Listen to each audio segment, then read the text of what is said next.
Now I will start from my first day at the cave in Charanapaduka, where I was living with Maheshwarnath Babaji.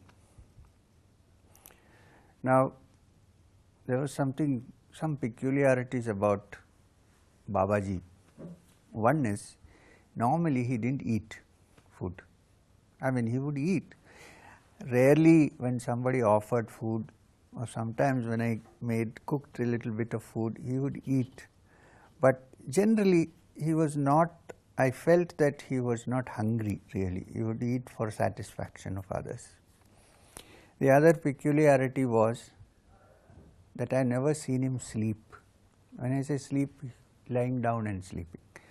Any time I wake up, when I woke up and looked, he would be sitting straight, looking, sometimes eyes open, sometimes eyes closed. The maximum I have seen him rest is sometimes with his hands he would lean backwards on the cave or near a tree or something like that, but never full stretched, never sleeping. I have not seen him. And he never felt sleepy because of that. He walked almost, when we were walking 20 kilometers a day, and would not be tired at the end of it. There is something very peculiar which we have walked in so many places. And wherever he went, he had taught me how to collect dry firewood twigs and branches. He always carried an axe with him, small axe to cut the branches, and how to light the dhuni fire. Never did he stay in a place without a dhuni fire, which was part of the ritual of the Nath Sampradaya. Now, on the first day, he told me to go down to the village meaning the small settlement near the Badri temple, to a Marwadi's shop, and say that Babaji has asked for provisions. So I went, and that man said, I can bring the provisions to the cave to Babaji. I said, please, I will be punished. He has asked me to bring it, so you don't come, I will take it. So I took some provision, which basically some rice and a few other things. It is very difficult to cook things like dal in Badrinath because the air pressure is very, very low. So basically we did with rice and some aloo, some potatoes and things like that, some chilies. So I brought it. He taught me how to wash it, how to cut it, how to cook it. And when I had prepared the meal, I think for my satisfaction, he took a little bit and ate it and said, ah, it's very nice. I knew that it is only for my satisfaction. I was myself not sure how good it was. Anyway, then that evening he started his lessons of teaching me about yoga, about the nadis, about the Shushumna, about the chakras, about the Upanishads, about the Gita. So many things, day by day, little by little. Each session would go around 1 hour or 1.5 to 2 hours, when we would sit and actually discuss the matter face to face, like in the Upanishads. If you read the Upanishads, you will see that the Rishi sits with his disciple and has a dialogue, samvad, which is a discussion. He is not told, this is what it is, you have to accept it. There is a discussion. Now, after the discussion, one can ask questions and then absorb the knowledge which is given to one. This is the way I was taught throughout. It consisted of samvads, discussions and dialogues between him and me. Of course, he knew and I didn't. That is always there, that difference. Anyway, then one of these days, and I used to sleep in the cave, and he used to sit near the dhuni looking out. One of those days, he gave a big discussion. He talked about the fire.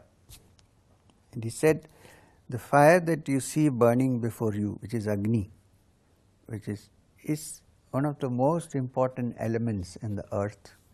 And it is connected to the human being, because in the human being there is an inner fire which is in the area of the navel, the Manipura chakra, which when awakened, the inner energy which is called the Kundalini is awakened, by which the human being ascends from the lower level to the higher level of consciousness and finally reached freedom, which in yogic terms is called kaivalya, which means absolutely unconditional, fetterless, free existence, not bound by any desire whatsoever, which is in full happiness, because one is not seeking or craving for anything. To be free of even a single craving, like a craving to drink a cup of coffee or to smoke a cigarette itself, is a great freedom. Now, to live with no craving whatsoever, you can imagine what a wonderful freedom and blissful life it is.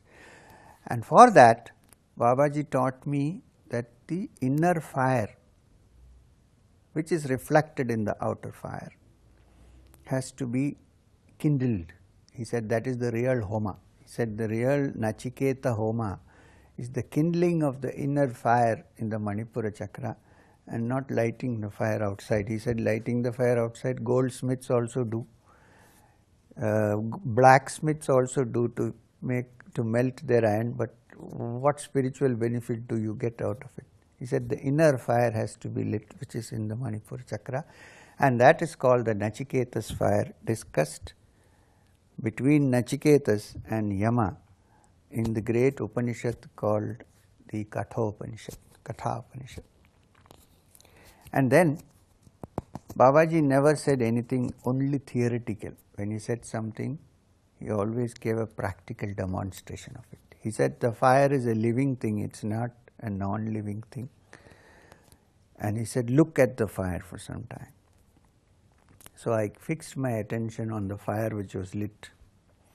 He fixed his attention. After a while, he uttered a few bijaksharas of Agni and raised his hand up like this.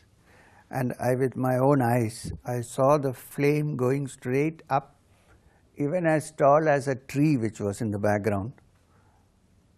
And then when I was completely astounded, wondering what was happening, he turned his finger like this, and the tip of that turned and hit me in my navel, and it was as if my whole body was on fire.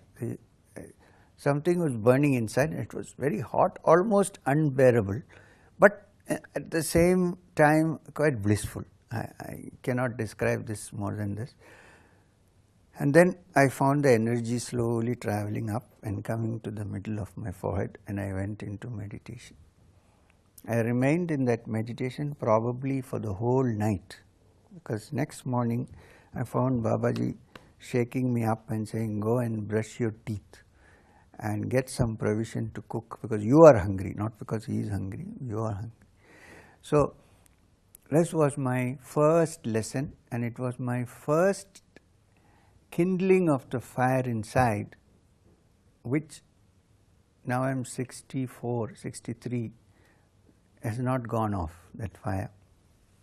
It's still kindled inside. I mean, if you talk this to a psychiatrist or a doctor, he thinks that you are completely nuts, you have gone out with a rocker, but it is there, the fire burns inside. And it's not, because it's not a physical fire, it's the fire which also exhibits, which also manifests when a human being has desire, irresistible desire for something. Only thing is here, the desire fire has been converted into the fire that burns out all the impurities and the dross and takes one to the higher levels of consciousness. This is called the Kundalini fire, and this was my first experience with Babaji. A week later, one day Babaji said, today is your chutti, you are free to go where you want. You can go where you want. It's like a holiday for you. So I decided now in the Himalayas, in that area, where would you go? There only, if you go a little further, there is ice. Otherwise, you can go to the temple. I didn't want to go back to see the Ravalji. So I decided to wander around somewhere near the caves. Further up, 6-7 caves further up, I saw a cave in which the smell of incense was coming, Shambrani. So I went inside and I saw a very wrinkled old Buddhist monk sitting there. He had a prayer wheel in his hand, rotating, and he was keep chanting Om Mani Padme Hum, Om Mani Padme Hum, Om Mani Padme Hum. It was going on, and there was incense burning there. So I went and prostrated, did namaskara and sat down. And after some time he said, I asked him, can you speak English? He said, speak Hindi? He said, yes. So we started talking a little bit. And then I asked him about Buddhism and about various things, and he gave me a lot of information on that. Then he suddenly said something which was quite extraordinary. When I asked him about in Tibetan yoga, the Tibetan lamas practice a certain thing called tummo. Tummo is a kind of pranayam with some visualizations where the inner heat in the system is generated, and they live in the coldest of climates and still don't feel cold because the body starts sweating when this fire is ignited in the navel, the inner fire. So this is called tummo. So when he discussed this to me, because he was wearing only one robe, so it was not very, and it was quite cold.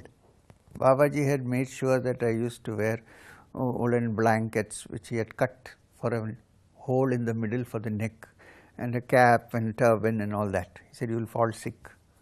So I said, that's fascinating, can you teach me tummo? He said, it is not so important to learn tummo. You see, what have I attained? Nirvana by learning tummo? No, but I can control the temperature. Okay.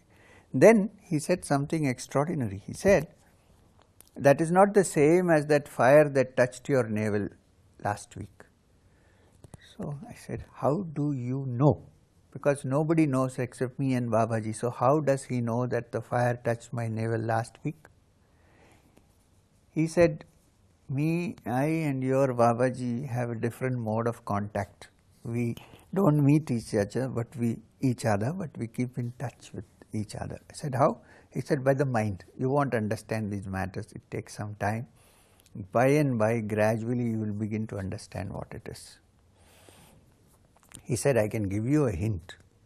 When the mind becomes absolutely quiet and calm, and even though outwardly it seems to be ruffled because of circumstances, deep down when you meditate, if you see that it is very, very still and quiet and calm, such a mind immediately reflects the thoughts of people who are around you. Whether you want to take it or you don't want to take it, it is your business. You can cut it off if you like. But suddenly you will say, you will experience a thought which doesn't belong to you, and you can be sure that it is coming from someone in the room, from somewhere. He said, it is only a hint, but there are ways and means to practice and perfect the art of it. Again he told me, but it is not so important. The most important thing is to attain nirvana, which is freedom from all the bondages and conditionings of this world. So I lived with Babaji like that for some months in that cave in Charana Paduka. Once in a while going to crossing the river and going to Mauni Baba's cave. Mauni Baba's cave is on the way to the temple of Nilakanta in the Nilkant hills, which is on the other side of the Ganga. And whenever Babaji went and stayed in the cave, which is called Mauni Baba's cave, it has 3 layers. One cave is there. If you go down the steps, there is another cave. And if you go further down, there is a 3rd cave inside. But whenever Babaji lived in the cave, Mauni Baba used to go up to Nilkant and live there, so that he would be free to be there. And there was a brahmachari who used to serve us, look after us, bring water, clean the place, give me food. He didn't want food, and so on. And then from there we used to walk further up, sometimes on the banks of the Ganga through Lakshman Jhula, further up to Dev Prayag and back, and so on. On one of these trips, it was quite evening when we approached Vashishta Gufa. By the time we reached it, we were not coming from the road, coming from those small paths on the banks of the Ganga, which are called by the locals Pagdandi rastas. Pagdandi means you have to have a stick to move in that area. There are no buses, nothing, it's small paths.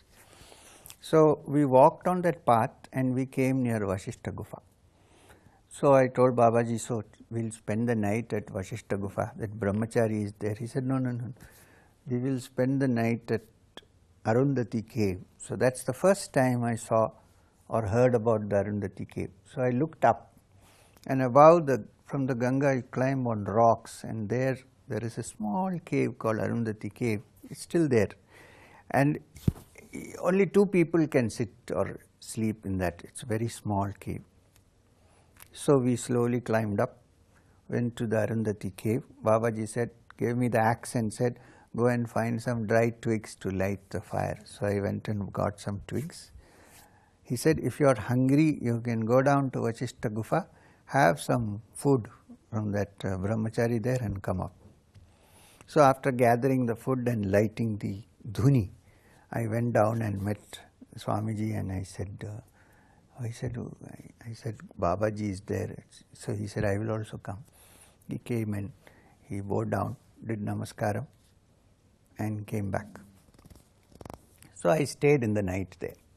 Now you must understand, those days the forest area was quite large. Now much of it has depleted in Rishikesh and other areas. And wild elephants used to roam near Mauni Baba's cave, and in this Arundati cave and Vashishta Gufa areas, leopards were very common at night. So Babaji always told me, don't go out at night unless you tell me, don't go alone. So I had not encountered a leopard till then, but the warning was there, so I was careful. Now this Arundati cave is a very, very long cave. It must be about 10 feet in length, maybe, not more than that, and about maybe 6 feet or 7 feet in width, becoming narrower as you go inside. And in front of that, on the mouth, Babaji built up the dhuni. I helped him to build up the dhuni, and we lit the fire, and he would sit there and meditate, and I was supposed to sleep inside. I would sleep inside with my feet towards him, and he would sit facing the dhuni and looking out. And below was the Ganga. Living in Arundati cave, I had learned many ways to meditate, and one of them was, Babaji said, just sit and look at the river. Follow the river as it moves. Don't think of anything else. So that's open eye meditation. I learned several things living there. But what I want to tell you are 2 extraordinary incidents that happened to me during my stay in the Arundati cave. 2 really extraordinary. One of them is so unbelievable that people wonder if it's fact or fiction, but you must remember that fact is stranger than fiction many times. All fiction is produced from fact, which is sometimes so strange that one doesn't even know if it is fact or fiction. And this happened one night. No, before that I will tell you the other story. One day I was sitting there and meditating. My attention was fixed in the Ajna Chakra, which is the middle of the forehead. It is also called Bhru Madhya, meditating. Now, from childhood, from my young age, I was very fond of masala dosa. Now, for some reason, when I was sitting and trying to meditate on Om and the Ajna Chakra, the only image that was coming was masala dosa.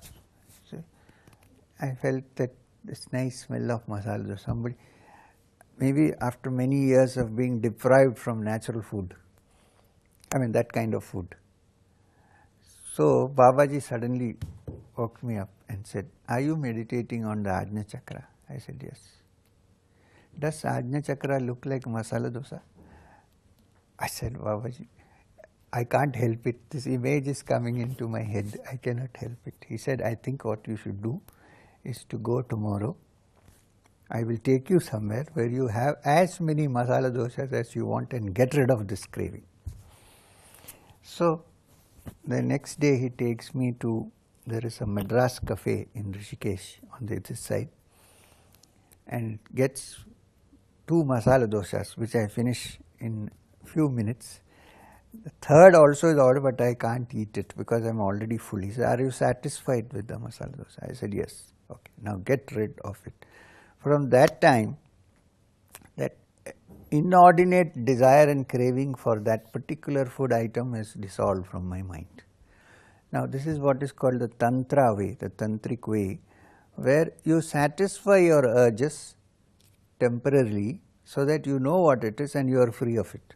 Because many a time, because we have not satisfied that urge, it keeps on bothering us, and as we move forward in the spiritual field, it becomes a big obstacle. So the Tantra system is Bhogo Yogayate, which means, Babaji taught me this, means enjoy, understand and then let go. The problem comes when you cannot let go, all the time enjoying and not being able to let go. So therefore, for such practices, a guru or a teacher is required. Otherwise, one may fall into the bottomless pit and always get stuck there in the pool. You cannot come out. So this was a wonderful experience which I had with Babaji. It also confirmed my understanding that he understood every passing thought that flickered through my mind, even for a second. Of course, he didn't say it, but I knew it. And therefore, I was learning how to keep my mind free from thoughts which are disturbing. Because I thought if I get it, he will immediately sense it. It was like someone watching you with a microscope.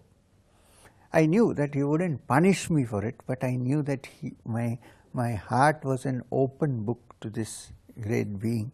And because of that, I was guided properly and I was able to advance myself spiritually. Now the second experience, which is really unbelievable, this is not unbelievable, but that one is really unbelievable. One day, one night, I was sleeping in the cave and Babaji was sitting in front of the dhuni, meditating. He was sitting steady with his eyes open. I could see him in that state. Now I was lying down behind the cave, at the end of the cave, with my eyes closed. I was fast asleep. Somewhere in the middle of the night, I heard a sound which was like a thunderclap, as if there is going to be rain, a heavy thunderclap, very, very loud, like an explosion. So I look up and I see something like the moon on the other side of the skyline, and that it is lit from inside, just like the moon, and it is moving forward, and as it moves forward, it is growing bigger and bigger and bigger. So I wake up fully. I am completely alert, wondering what is this thing that is coming. And the whole thing comes, it becomes so big, almost this big, and lands right on the dhuni with another thunderclap so loud that I almost am shaken out of my consciousness actually. And I am looking at Babaji and wondering what is happening out of fear. And then very slowly, there is a beautiful perfume like thing wafting from there. Very slowly, this round globe thing opens. It opens like as if it is 2 doors which are opening. And inside that, I see a very, very strange sight. Inside that sits a big cobra-like structure. It's like a cobra. It's huge. It has a hood. It is much bigger than any snakes that we see. And it is colored like, it's like as if it is made of glass, and it is colored electric blue.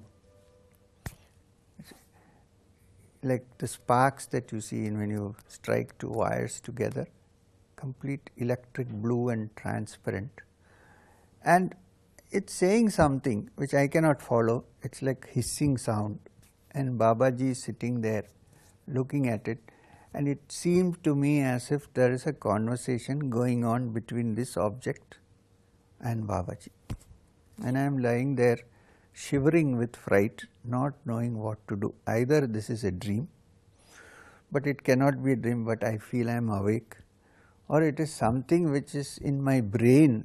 So I am either going mad, completely crazy, or this is real. If it is real, what is it that I am seeing before me? Something that looks like a cobra, which is made of blue, deep violet blue glass, and it is shining, and it is making some kind of a noise which is like a hiss almost. And Babaji seems to be communicating with it because he is nodding his head and he is showing his hands, and then suddenly he turns to me at the cave and says, "Idhar aao." So shivering with great fear, I go towards the dhuni where this is. Then he says, "Bend down and do namaskaram, do pranams." So I go from far and do namaskaram to something, whatever it is. I don't know what it is.